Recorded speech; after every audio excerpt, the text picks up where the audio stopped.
Bueno, bienvenidas, bienvenidos a el aula magna de la Universidad Católica. Siempre es una enorme alegría y un gran honor recibir a Arocha en esta casa y de nuevo a que nos elija para presentar su libro. Veremos si el año que viene hay otro para repetir. Así que bueno, muchas gracias por acompañarnos.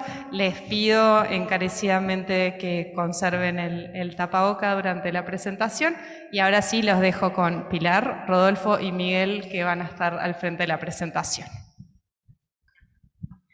Bueno, buenas noches a todos. Muchas gracias por estar acá acompañándonos y virtualmente también a mucha gente que nos está siguiendo en esta presentación de Jorge Valle, We Are Fantastic, este nuevo libro de Arocha que Gotha tiene el honor de editar. Queremos agradecerle a Gustavo Goldman, que nos estuvo deleitando con su laúd, un instrumento que yo nunca había visto en vivo y es espectacular, así que muchas gracias y pido un aplauso para él porque realmente los que tuvimos la suerte de estar desde el principio lo disfrutamos mucho.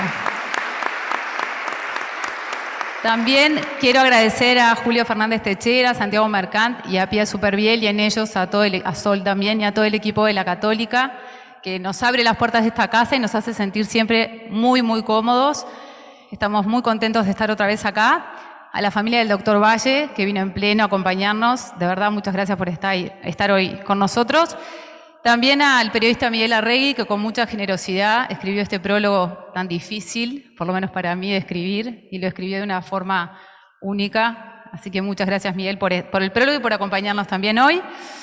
Arocha siempre por permitirnos trabajar con él, aprender, estresarnos un poquito a veces, pero divertirnos también bastante, que de eso se trata la vida. Y bueno, también quería agradecer a todo el equipo de Gotha, que se pone estos proyectos al hombro y los saca adelante como si fuera cosa de todos los días, y a Magdalena Fuentes Pareja, que se va a enojar porque no le gusta que la nombre, pero sin ella esto no sería posible, así que también gracias a ella. Hace un ratito hablaba con Jimena sobre cómo empezó este libro, ¿no? ¿Por qué un libro de Jorge Valle ahora? Y en realidad empezó porque estábamos trabajando en otro libro que no tiene nada que ver con este, y vino Arocha con esa cantidad de imágenes descomunales que tiene sobre Valle y empezamos a verlas y a conversar y a hablar de los momentos en que se habían hecho esos dibujos. Y la verdad que en cierto momento fue como que nos miramos y dijimos, che, tenemos que hacer algo con esto, hay que hacer un libro. Y ahí empezó un poco a rodar la idea de hacer este libro, que llevó mucho trabajo, porque eran muchísimas imágenes, mucho trabajo de edición, de pensar, de darle un ritmo, una cadencia. Y bueno, también esa cosa de querer documentar el trabajo de Arocha. A mí por lo menos me pasa que cada vez que estoy en su taller o trabajando con él y veo la cantidad impresionante de material que hizo, cómo él fue contando la historia del país de verdad con sus dibujos y cómo nosotros podemos en el proceso con mis hijos o con otras personas más jóvenes de repente que eran muy chicas en ese entonces hablar y conocer más sobre qué fue lo que pasó en el país a partir de los dibujos de Arocha. Creo que es como una oportunidad también para documentar parte de la historia del país vista por sus ojos, evidentemente, y con su impronta tan personal. También nos embarcamos a hacer un libro porque hablando hace un tiempo con un gran amigo, Patricio Cortabarría, que es muy seguidor de Arocha, y le pedimos alguna opinión sobre Crudo, que es el libro anterior. Entonces decía, no sé qué decirte, porque en realidad, ¿cuándo se termina de leer un libro de Arocha? Y no se termina de leer nunca, no se termina de leer jamás, porque cada vez que lo abrís encontrás una perspectiva nueva, ves algo que no habías visto, o tú estás de diferente ánimo, entonces lo mirás de una forma diferente. Entonces nos encanta poder hacer libros de Arocha para que cada uno de ustedes, con el libro en sus manos, lo abra una y otra vez y lo vuelva a leer una y otra vez. Gracias otra vez a mi querido amigo Arocha por dejarnos trabajar con él y por tener el honor de publicar sus libros. Muchas gracias a todos.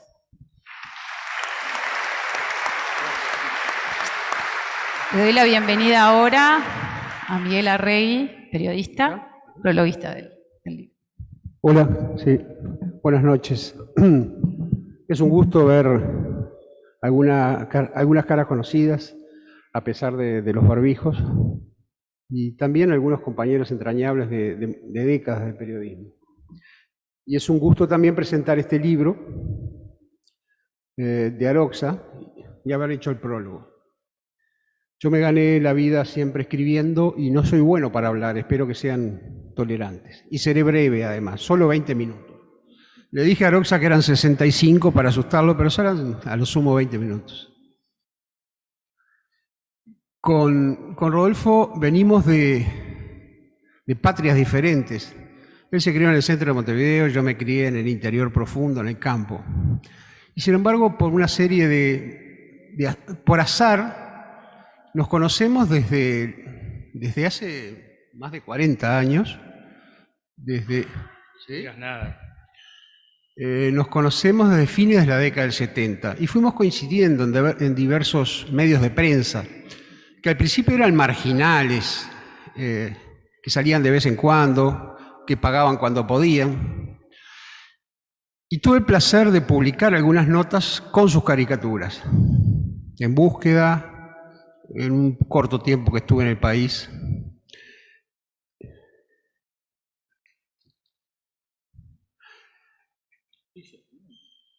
En la revista Noticias empezamos, ¿no?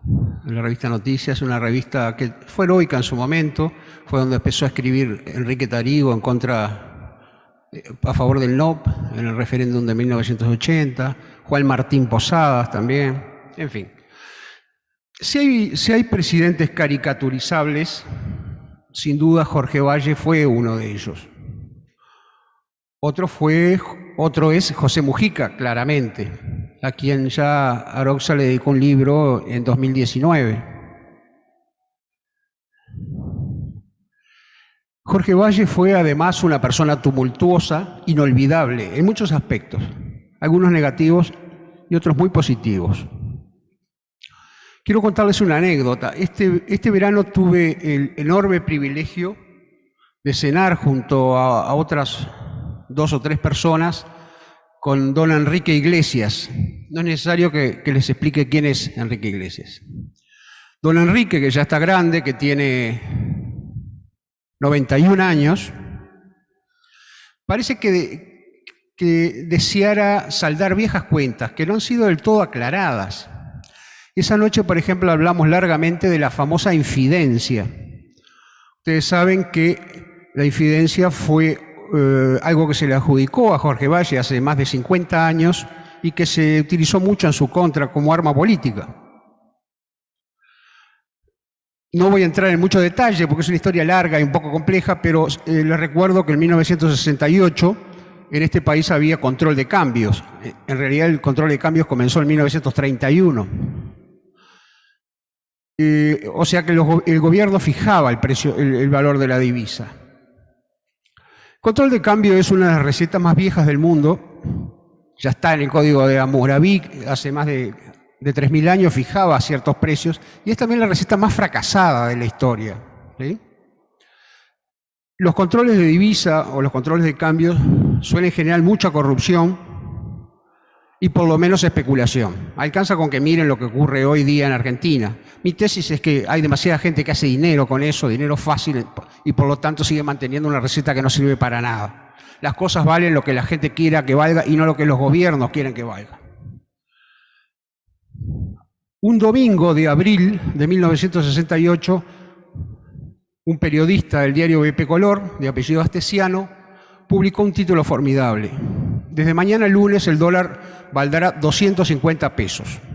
Eso implicaba una devaluación del 25% y efectivamente fue lo que ocurrió el día lunes.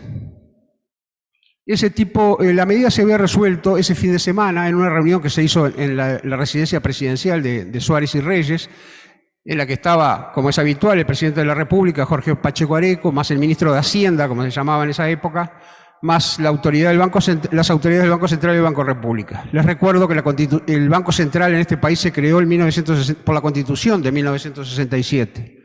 En consecuencia, Enrique Iglesias fue el primer presidente del Banco Central. Por lo tanto, tenía información calificada y estaba en esa reunión.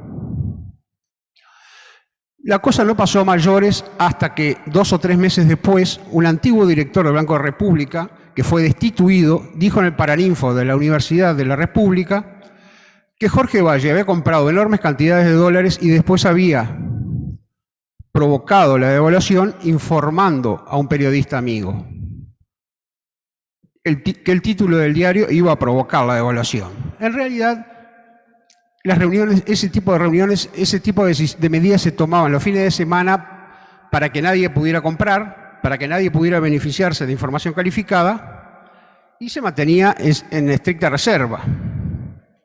Fue un escándalo de proporciones descomunales. Hubo mucha investigación, incluso comisiones investigadores en el Parlamento, y la sucesión de los hechos y la cantidad de compra de dólares, un montón de indicadores más, señalaban de que Jorge Valle en realidad no había tenido nada que ver. Pero había demasiada gente dispuesta a creer que realmente había habido una conspiración.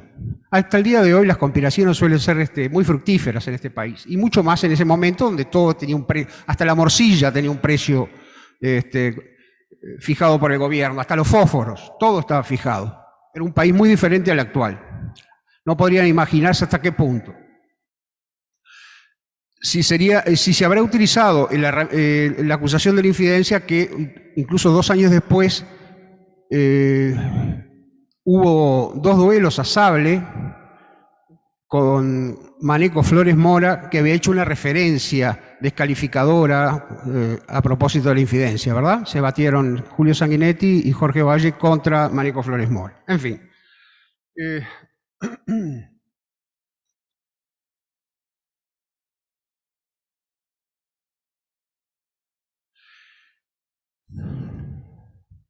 Este cuento, que es un poco largo, en realidad Enrique Iglesias cuenta que el infidente fue el mismísimo presidente de la República, Jorge Pacheco Areco, pero no con un fin espurio, lo hizo simplemente para beneficiar a un amigo, un veterano periodista, Astesiano, que se metía como perico por su casa, que frecuentaba mucho la casa de gobierno y la residencia presidencial, y que le tiró una buena noticia cuando ya la noticia en realidad era irrelevante.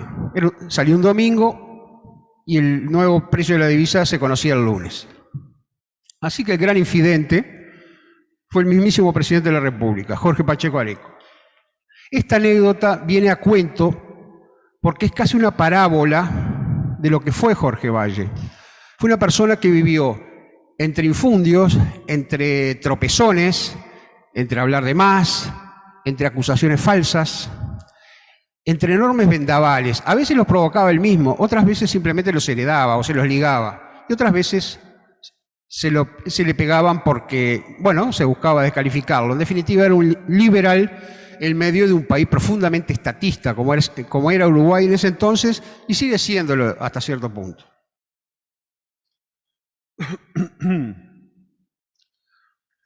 Ustedes saben que su gobierno entre el año 2000 y 2005 transcurrió entre enormes vendavales económicos financieros,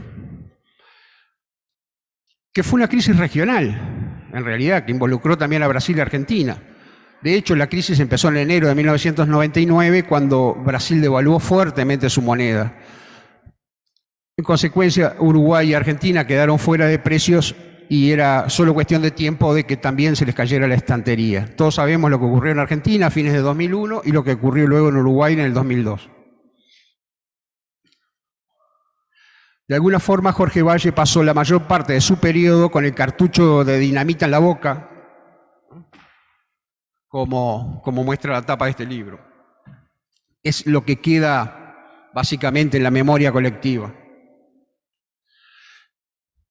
Pero los vientos huracanados, los vendavales, los gobiernos en medio de tremendas bataholas y caos, es un patrimonio no solo de Jorge Valle, es un patrimonio de todos los valles. Fue una característica de los gobiernos de los 4 presidentes Valle que tuvimos en los últimos 150 años. El primero de ellos fue, como ustedes saben, el general Lorenzo Valle, un viejo soldado de la Guerra Grande, de quien habló bien hasta Giuseppe Garibaldi. Giuseppe Garibaldi en su memoria no habló bien de casi nadie, pero habló bien de Lorenzo Valle. Sin embargo, desde el primer día se ligó enormes tumultos políticos, la división de su partido, expulsiones de legisladores, corridas bancarias, quiebras de bancos, una guerra civil interminable, la Revolución de las Lanzas que acaudilló el blanco Timoteo Aparicio, y como frutilla de la torta, epidemias de fiebre amarilla y de viruela. Ríanse de la pandemia de coronavirus. Eran tiempos en que la fiebre amarilla se podía llevarse entre el 5 y el 10% de la población de ciertos barrios, por lo menos de los barrios más humildes. Ni siquiera se sabía bien cuál era el vector de la fiebre amarilla. El hijo de Lorenzo Valle, José Valle y Ordóñez, probablemente sea el más importante de una perspectiva histórica. Dio nombre a una era, el vallismo, y en parte contribuyó a forjar cierto carácter de la sociedad uruguaya, o por lo menos cierto carácter de Montevideo y de las ciudades más grandes, porque el Uruguay es bastante más que Montevideo. Valle y Ordóñez tenía muy presente que la presidencia de su padre naufragó en medio de terribles tormentos financieros, y entonces fue un escrupuloso administrador, realmente. Él provocó una guerra civil hasta cierto punto para recuperar la centralidad del Estado, para recuperar el poder del gobierno central. Hasta ese entonces se decía en broma que el límite de Uruguay por el norte era Aparicio Saravia, ¿sí? Y después, sobre todo desde su segunda presidencia, mezcló un poco de estatismo, de intervencionismo, de obrerismo, algunas leyes de vanguardia, algunas leyes sociales de vanguardia, por lo menos para la época, ¿sí? Pero siempre todo dentro de un cierto esquema capitalista y liberal. Un episodio mucho menos conocido de la presidencia de Pepe Valle es que él, excedido en gastos, provocó una enorme crisis económica en 1913. Quiso renovar un crédito, el Estado uruguayo debía mucho, quiso renovar el crédito, no se lo dieron y recurrió a un ajuste salvaje. Todo esto que dicen hoy, ajuste fiscal, es juego de niños al lado de lo que ocurrió en 1913, con su natural secuela de quiebras y desempleo y problemas sociales.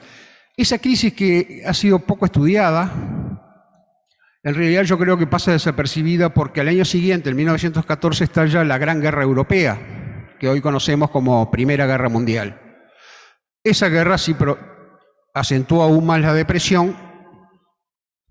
Hubo además una depresión de posguerra, entonces el Uruguay recién comienza a recuperarse en 1924. En suma, el país estuvo hundido en una gran depresión entre 1913 y 1924. Ese fue un gran vendaval también, del cual se habla relativamente poco. Suele decirse en la historia de este país que había muy buenos precios por las materias primas durante las guerras, pero en realidad no había barcos que vinieran a buscarlas. En consecuencia, había buenos precios, pero no había fletes. De ahí que las exportaciones cayeran en picada. El sobrino de Pepe Valle, ustedes saben, Luis Valle Berres, fue presidente de la República a partir de 1947, cuando murió Tomás Berreta. Él fue el líder del Partido Colorado durante toda la década de 1950, hasta el triunfo de los blancos en 1958. Luis Valle Berres encarnó la cima, el punto más alto del estatismo, del proteccionismo, de la industrialización por sustitución de importaciones, y también del empleo público y del clientelismo. No solo suyo, también participaba el Partido Nacional en estos asuntos, ¿verdad? Pero de alguna forma era un Uruguay autoindulgente, que como Europa había padecido una guerra, creía que esos desastres a nosotros no nos podían pasar. Y para completar, en el último año del gobierno de Luis Valle Berres, de la primera presidencia, bueno, después fue presidente de un gobierno colegiado, pero en 1950 Uruguay ganó la Copa del Mundo, la famosa victoria de Maracaná contra los brasileños. Miel sobre hojuelas para creernos el ombligo del mundo. Sin embargo, en la década del 50 ya empezó una tremenda decadencia, en parte por problemas del mercado internacional, pero también por nuestros propios pecados, ¿verdad? Padecimos más de 2 décadas de estancamiento, inflación de 2 y 3 dígitos, Y bueno, esa fue también una de las causas de nuestra última dictadura. Luis Valle hasta cierto punto fue un populista, lo que hoy llamamos populista, un populista con claros sesgos demagógicos. Hay que verlo también en el contexto regional. Si miraba hacia Brasil, estaba el largo proceso de Getúlio Vargas, y si miraba hacia Argentina, estaba Juan Domingo Perón. Aunque a diferencia de ellos, fue claramente un hombre democrático, un republicano liberal, indiscutible.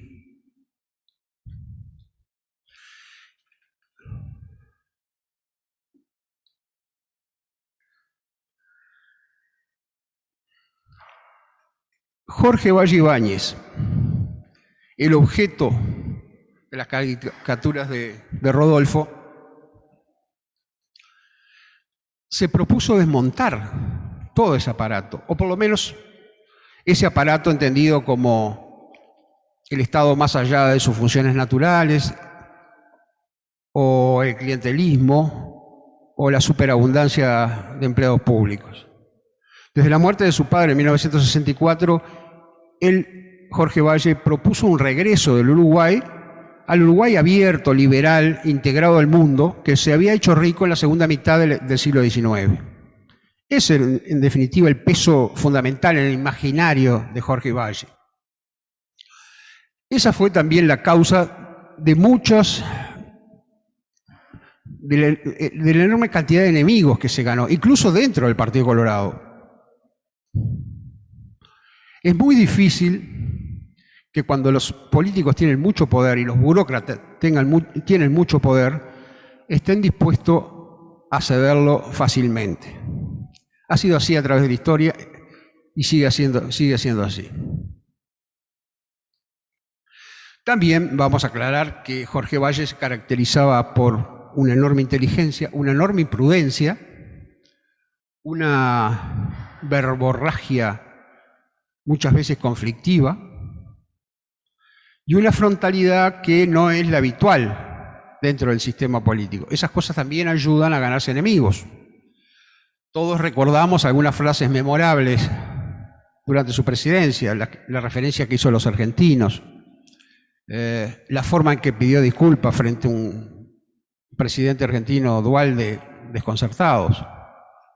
Todos recordamos la frase que da título a este libro, We Are Fantastic. La frase no es incorrecta en sí misma, sino porque se dijo en un país sumido en una profunda depresión anímica, fue como un anticlímax, pero en su contexto tenía cierto valor. Lo dijo al lado de Paul O'Neill, que era el secretario del Tesoro de Estados Unidos, que nos había prestado $1.500 millones por orden del presidente Bush. Entonces, en una conferencia de prensa, Jorge Valle comentó que los bancos solían quebrar cuando había una corrida le retiraban el 10% de los depósitos, que Uruguay había aguantado, el sistema bancario había aguantado retiros de casi el 50% de los depósitos, y lo remató con un We Are Fantastic, ¿sí? Que quedó para la historia. Yo recuerdo en una entrevista que le hizo César Di Candia para Búsqueda, que se publicó en 1987, Jorge Valle le dijo: yo soy terriblemente imprudente, pero ya no tengo arreglo, ¿no?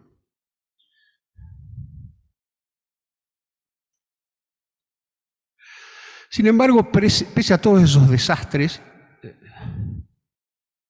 regionales y desastres propios, no voy a entrar en muchos detalles, pero también tuvimos el problema de la fiebre aftosa y tantos otros problemas, el desastre argentino. Valle logró introducir algunas reformas liberalizadoras. También logró liderar en marzo de 2003 una renegociación muy exitosa de la deuda pública, que en aquel momento fue muy discutida, pero que implicó una salida completamente diferente a la que hizo Argentina, y que está en la base de cómo han evolucionado los dos países del Río de la Plata en los últimos 20 años.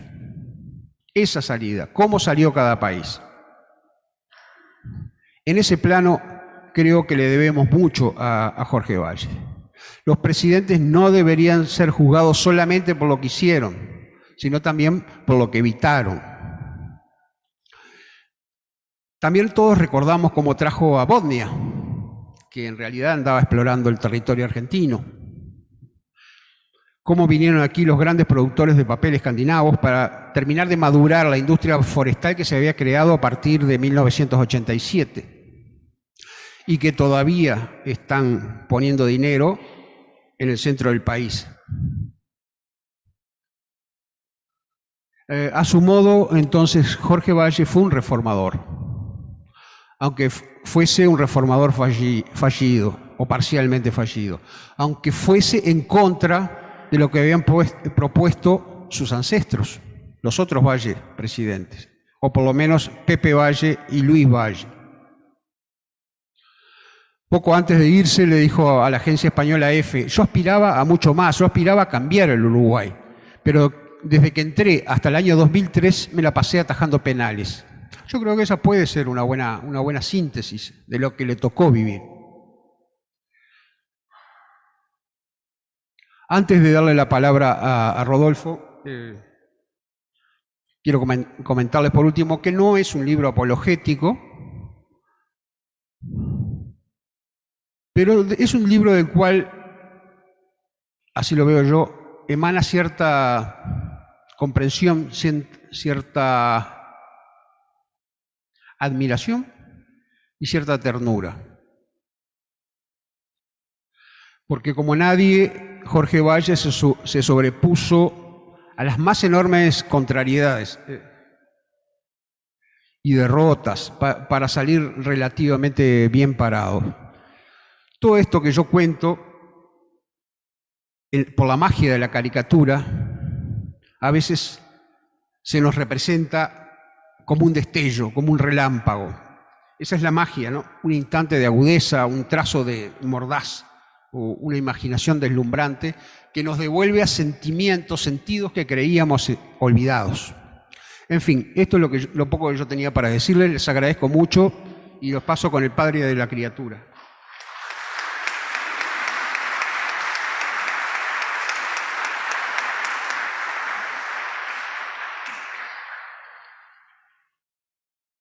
Buenas noches. En primer lugar, muchas gracias a las autoridades de la Universidad Católica por permitirnos estar aquí, a todos ustedes por acompañarnos en esta convocatoria, a mi editora que creyó en lo que podía seguir haciendo, a mi compañero de tantos años de redacciones. Y ahora vamos a entrar, si ustedes me permiten, en el tema propiamente que nos convoca a través de este libro o este volumen. Este volumen es un intento de acercamiento a uno de los hombres más importantes que tuvo la República. Yo confieso que Jorge entró en mi vida cuando yo era muy chico.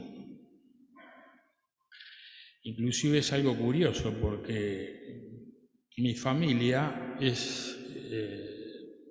venía del Partido Nacional. Mi padre era hincha del Club Nacional de Fútbol. Tenía problemas conmigo cuando iba al estadio, porque yo lo acompañaba al viejo, y me decía: tenés que mirar para allá, no para acá. Yo miraba para acá porque estaba Mazurkiewicz, pero de cualquier manera le decía a mi padre que era de Nacional para que se quedara tranquilo. A mí me decís lo mismo. A vos te digo lo mismo. Quiere decir que el fenómeno, cómo entra Jorge en mi vida, entra por los diarios y entra siendo Jorge una caricatura. Cuando yo era muy joven, muy niño, era un Uruguay donde se recibía en las casas varios diarios, el Diario de la Noche, los matutinos, algún semanario, y siempre aparecían caricaturas de Jorge, que a mí me llamaba siempre la atención. Había otros personajes también, y allí fue donde yo empecé a cultivar la atracción por ese género que abracé con tanto amor durante tantos años y que me permitió ganarme la vida y hacer una familia, ¿verdad? Pero lo que nunca me imaginé es que el tiempo me iba a llevar a trabajar en la caricatura profesionalmente y que ese modelo que yo había visto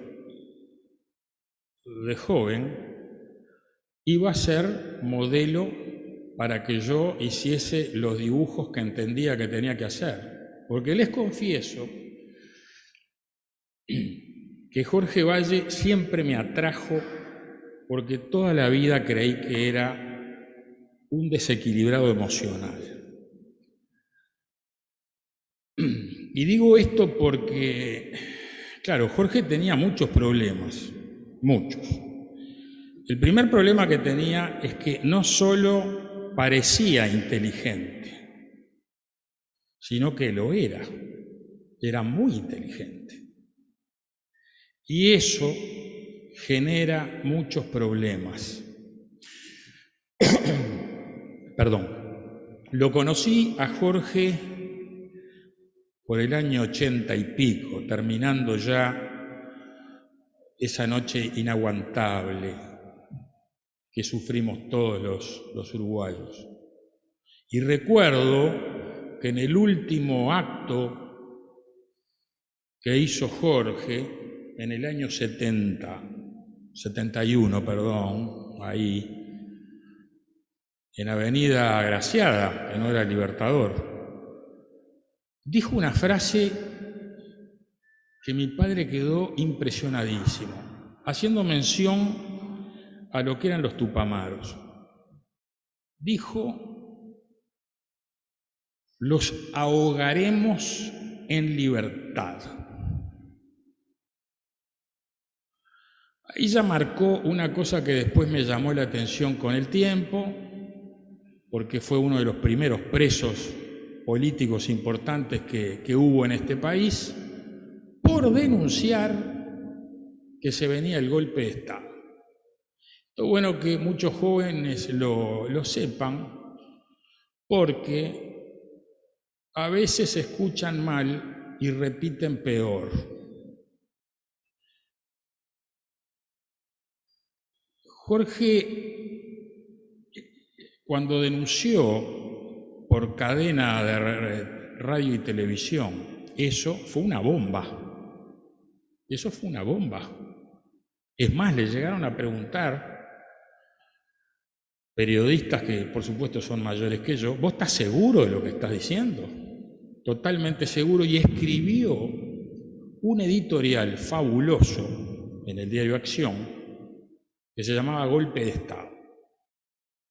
Quiere decir que a mí me fue cautivando del punto de vista de que me unía la libertad, el concepto de un liberal republicano, y que más allá de simpatías o antipatías políticas o ideologías o lo que fuere, Jorge era honesto y transparente. No tenía ningún problema en mandar a pasear a alguien o a sentir que compartía determinado tipo de cosas. No andaba con tanto circunloquio ni eufemismos, ¿no? Eso me fue llevando a un impas, porque evidentemente cuando yo trabajaba en prensa, trabajé bajo una dictadura. Estaba proscripto Jorge. Entonces no podía medirlo demasiado. Confieso que mis primeros dibujos eran horrorosos, impublicables. No se parecían nada. Había que hacer un esfuerzo, cosa que ahora en el libro no es cierto. El libro está bien, muy bien. Hay las cosas que siempre me llamó la atención de Jorge que muchas veces era como una piedra en el zapato o un abrojo metido en el entrepiernas, no sé, un problema. Es que decía cosas que a veces eran como autodestructivas. Yo una vez le mencioné a Beatriz, a la hija, que me fascinaba la personalidad, en un supermercado le dije, me fascina la personalidad de tu padre porque es un tipo imprevisible. Y no hay cosa más linda que un tipo imprevisible, porque la gente previsible es un embole. Es espantosa la gente previsible. Por eso a mí los anormales, los tipos que están fuera de la norma, me gustan mucho más que los normalitos. Los normalitos me aburren mucho. Porque siempre tenía cosas interesantes para decir, además de algo que es formidable, que mucha gente no sabe. Jorge era muy, pero muy amigo de sus amigos. Pero muy amigo de sus amigos. Cuando se vino el golpe de Estado, no tenía un solo mango, no tenía un mango. Es más, no tenía ni dónde vivir, Jorge, que a mí me lo diga alguien, no tenía dónde vivir. Y hubo amigos que le dijeron, venía a vivir a casa, no, que yo me arreglo. Entonces terminó ahí en 18 de julio, calle Acevedo Díaz, o Beizo, por ahí, si no me equivoco. Exacto. Y eso, además, en esa historia para mí fue formidable, del punto de vista de que él iba haciendo sobre la marcha. Conoció de zancadillas, que no mereció. Y cuando empecé a dibujar a Jorge, me acuerdo que allá en el año 85 yo hice un libro que se llamaba In Memoriam, que era sobre los visitantes que tuvo la República de turno en ese momento, que fueron siniestros personajes, no todos, porque como toda organización tiene gente honesta y tiene gente deshonesta. Entonces lo fui a invitar a que fuera al lanzamiento de mi libro en el Cabildo de Montevideo. Él era senador de la República. Lo voy a ver al Palacio. Cuando llego me encuentro con 1,90 m desplegado y serio, y le digo, mire, lo vengo a invitar por esto, por esto y por esto. Entonces agarró y me dijo, usted está completamente loco. ¿Y por qué estoy loco? Entonces, nosotros salimos de una dictadura y usted es un inconsciente que va a largar un libro en el Cabildo mostrándole a todos los militares los disparates que hicieron. Yo no voy a ir a avalar eso. Yo me fui con una calentura, pero me fui con una furia, porque yo todavía le dije, pero es importante que un representante de la gente, del pueblo, vaya, electo democráticamente. Bueno, ahí me contó una, y después comprendí que tenía razón. Que en ese momento el más desequilibrado era yo. Era evidente, era evidente. Pasaron los años y después disfruté muchísimo una exposición que hice en el año 91 que se me ocurrió llamarla Jorge XV, con números romanos. Esa exposición trataba, además de los retratos que le hice, de la serie que impresionó mucho a mucha gente, pero que yo no tuve nada que ver en eso, porque a mí el tema me lo dieron en bandeja, que fue cuando en un programa él dijo que le habían arrancado un brazo sin anestesia. A mí me pareció una delicia. Se me hizo agua a la boca hacer estribo en eso. Y agarré y lo primero que hice fue subir a Deportes y le dije al jefe de turno, este dibujo va donde está el arquero de Nacional, Seré, Jorge Seré. Pero esto no tiene nada que ver. Me decía, esto es una barbaridad, sí. Bueno, habla con el secretario de redacción. Estaba Jorge Seré atajando y en el área estaba el brazo de Jorge tirado. La cuestión es que a mí me dijeron que eso era completamente una locura. El secretario de redacción, que era un tipo muy sagaz, me dijo, no te preocupes, le dijo al jefe de sesión, vos publicá esto. Y la gente no es boba, la gente también es sagaz.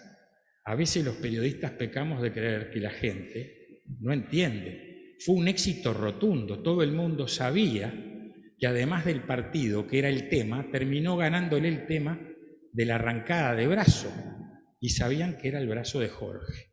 Una vez que los enganché, que tenía a los seguidores enganchados, seguí con el brazo permanentemente y ese brazo caminó por todos lados. Y esa serie no está en el libro, les aclaro porque tengo que ser honesto. ¿Y saben por qué no está? Porque yo prefería hacer hincapié en la administración de Jorge. Así como hice con Mujica, que es otro personaje que independientemente a lo que ya hice referencia de ideologías y todo, me resulta muy simpático, es como un personaje de la Ferrer, es un personaje muy rotundo. Con Jorge en otro plano me pasó lo mismo. Además, lo que a los dos los une es el humor. Un humor descacharrante. Yo a Jorge me lo encontraba en el Parador Fito, donde solía ir y a veces me lo encontraba. Y cuando salía me decía, che gordo, no te perdés una. Entonces, Jorge les voy a contar una anécdota. Jorge era un tipo muy sencillo para comer. Él sabía absolutamente lo que era la comida elaborada y la comida que ahora le llaman gourmet. Pero a Jorge le gustaban los tallarines, le gustaba la milanesa. Entonces un día, y ahora voy a hacer referencia que tiene que ver con esta anécdota, el libro está dedicado, a un pequeño paréntesis, está dedicado a un personaje entrañable en mi vida que fue como un hermanito mío, un hermanito que adoré, que es Carlos Raucher Pareja. Carlos Raucher Pareja era primo hermano de mi esposa, de mi mujer. Y a Carlos Raucher Pareja lo conocía antes que a mi mujer. Este Carlos Raucher Pareja, que era abogado, estaba harto de ser abogado. Tenía un embole de ser abogado que no podía más. Hizo como Rossini, que dejó la música y se dedicó a cocinar. Este hizo lo mismo, se dedicó a cocinar. En el Parador Fito yo le contaba que me encontraba con Jorge, pero resulta que Carlos Raucher Pareja era devoto de Valle, totalmente. Tenía un altar de Valle. Tenía a Valle con un pijama todo colorado, porque eso yo vi la foto, está con un pijama todo colorado. Tenía unos retratos que había sacado Federico Rubio espectaculares, de Jorge comiendo una milanesa al pan. Tenía una foto de Jorge tomando mate, con las patas abiertas. Y retomando con lo de Jorge, le comentó un día, ¿sabés que hay un tipo que si te conoce personalmente muere de un infarto? Entonces no, me dijo. Digo, no, pero mirá que te quiere bien, a mí me encantaría darle una sorpresa. Jorge ya había dejado la presidencia, ¿verdad?